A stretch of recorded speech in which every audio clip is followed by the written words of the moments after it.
ગુજરાતના એક સાંસદ પોલીસ સામે જ ગુસ્સે થઈ ગયા। એમણે એવો આરોપ લગાવ્યો છે કે હવે આ મામલો સમગ્ર ગુજરાતમાં ચર્ચાનો વિષય બની ગયો છે। પણ આખરે આ ખાપી બોર્ડર પર એવું તો શું થયું કે સાંસદ મનસુખ વસાવાને કહેવું પડ્યું કે આવો અનુભવ ક્યારેય થયો ન હતો। ચાલો આખી ઘટના સમજીએ, પરંતુ અંત સુધી જરૂરથી જોતા રહેજો। નર્મદાના ભાજપ સાંસદ મનસુખ વસાવાનો એક વિડીયો સોશિયલ મીડિયા પર ખૂબ જ ઝડપથી વાયરલ થઈ રહ્યો છે। વિડીયોમાં તેઓ દાવો કરે છે કે જ્યારે તેઓ ખાપી બોર્ડર પરથી પસાર થઈ રહ્યા હતા ત્યારે પોલીસે તેમને રોક્યા।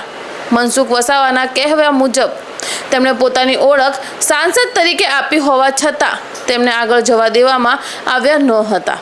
તેમનો આક્ષેપ છે કે પોલીસ કર્મચારીઓએ તેમની સાથે ઉગ્ર ભાષામાં વાત કરી અને અપમાનજનક વર્તન પણ કર્યું। આ ઘટનાના બાદ મનસુખ વસાવાએ મીડિયા સામે પોતાની નારાજગી વ્યક્ત કરી અને કહ્યું કે તેમણે આ પ્રકારનો અનુભવ પહેલીવાર થયો છે। પણ હવે સૌથી મોટો સવાલ, શું ખરેખર પોલીસે નિયમ મુજબ કાર્યવાહી કરી હતી કે પછી સાંસદ સામે ગેરવર્તન થયું હતું? આ ઘટનાનો વિડીયો વાયરલ થતાં જ સોશિયલ મીડિયા પર લોકો બે ભાગમાં વેચાઈ ગયા છે। એક તરફ કેટલાક લોકો પોલીસના સમર્થનમાં છે, તો બીજી તરફ ઘણા લોકો સાંસદના આરોપોને ગંભીર ગણાવી રહ્યા છે।